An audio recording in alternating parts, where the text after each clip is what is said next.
Hello students, this is lesson number 2 exponents of 8th class ICSE. So let us discuss about exponents. Exponents होते क्या हैं? If x is a real number, अब real number क्या होता है आपको इसके बारे में पीछे पढ़ा होगा. Real number is a mixture of rational irrational, means हर तरह के नंबर्स इसमें आ जाते हैं. Whole numbers, prime numbers, natural numbers is the combination of all the numbers. ठीक है, तो अगर x एक रियल नंबर है and n is an integer. Integer भी आपको पता है क्या होता है, जिसे नंबर लाइन पे शो करते हैं माइनस, नेगेटिव में जीरो एंड पॉजिटिव नंबर्स. ठीक है, वो होता है इंटीजर्स. तो अब आप x को ले रहे हो, x को आप मल्टीप्लाई करते जाओ, x से करते जाओ n टाइम्स आप उसको मल्टीप्लाई करो. ठीक है, तो उसको आप शॉर्ट फॉर्म में किस तरह से रिप्रेजेंट करोगे, x raise to the power n, जहां where x raise to the power n is called exponential expression.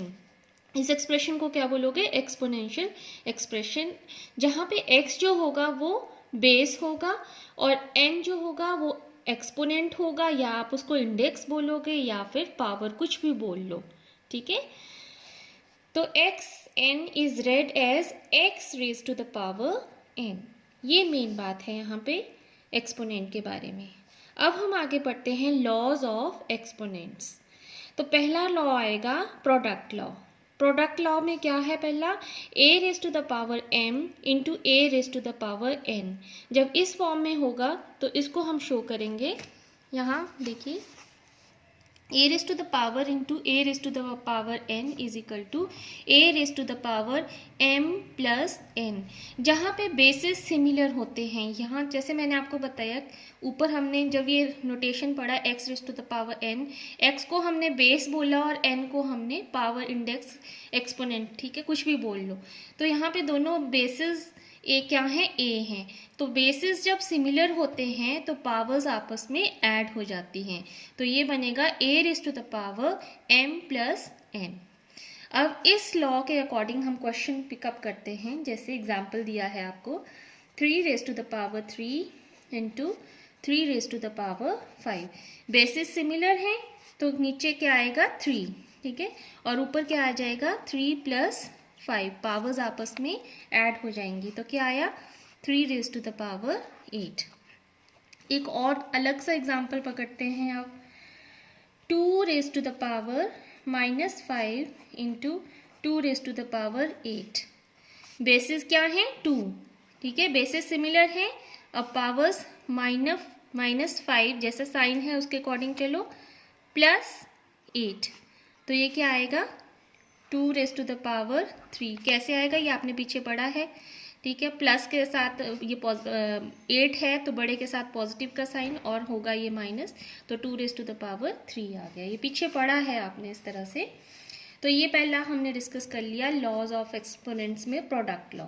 अब दूसरा लॉ आएगा कोशेंट लॉ.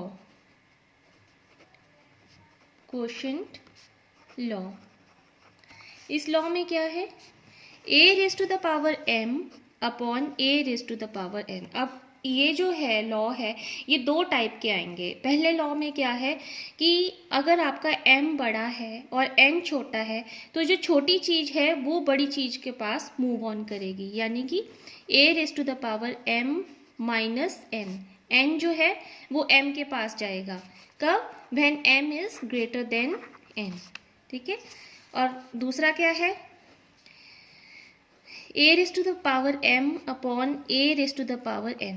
अब पहले मैंने बताया ना कि अगर m ग्रेटर है, अब यहाँ पे मैं बोल रही हूँ कि अगर n ग्रेटर है, अगर n ग्रेटर है तो m जो है वो n के पास मूव ऑन करेगा. तो किस तरह से आएगा, a raise to the power n minus n when n is greater than n. अब एग्जाम्पल ले लो. एग्जाम्पल जैसे 2 raise to the power 12 upon 2 raise to the power 7. अब 12 बड़ा है और 7 छोटा है, तो क्या होगा, 7 जो है वो 12 के पास मूव ऑन करेगा, तो आएगा 2 raise to power 12 minus 7 equals to 2 raise to the power 5. ठीक है, ये फर्स्ट एग्जाम्पल। अब थोड़ा अलग सा एग्जाम्पल देखते हैं।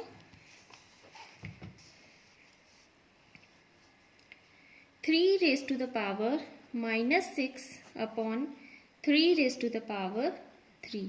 अब -6 छोटा है, 3 बड़ा है, तो क्या होगा 1 upon 3 raised to the power 3 minus -6 equals to 1 upon 3 raised to the power, अब ये माइनस माइनस प्लस हो जाएगा, तो क्या आया आपका 3 raised to the power 9।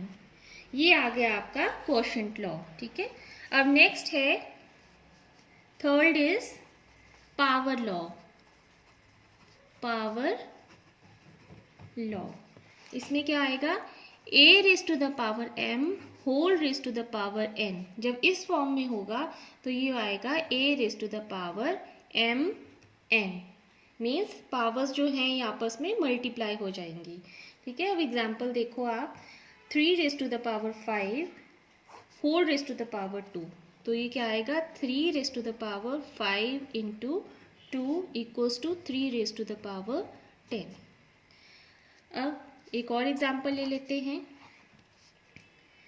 5 raised to the power -3 whole raised to the power -2, तो क्या आएगा 5 raised to the power -3 into -2, तो आ गया 5 raised to the power 6।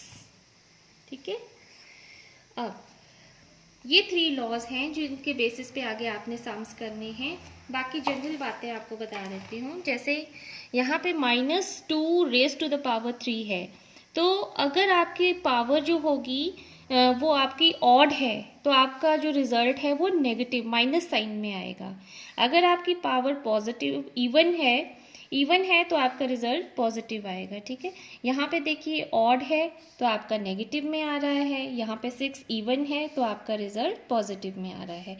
इसी बात को इन्होंने यहाँ पे बताया है कि इफ़ n इज़ इवन तो -2 raised to the power n जो होगा ये पॉजिटिव होगा। ठीक है, अगर n इवन है, ये वाला ये इवन है तो आपका रिजल्ट पॉजिटिव, अगर ये ऑड है तो आपका रिजल्ट नेगेटिव। और इसको जनरल फॉर्म में इस तरह से शो किया है, -a raised to the power n equals to a raised to the power n if n is even and -a raised to the power n if n is odd. बस basic आपने यही याद रखना है कि अगर पावर आपकी odd है तो रिजल्ट आपका नेगेटिव में, अगर पावर आपकी पॉजिटिव है इवन है तो आपका रिजल्ट पॉजिटिव में। That's all in this video. In next video will discuss further. Thank you.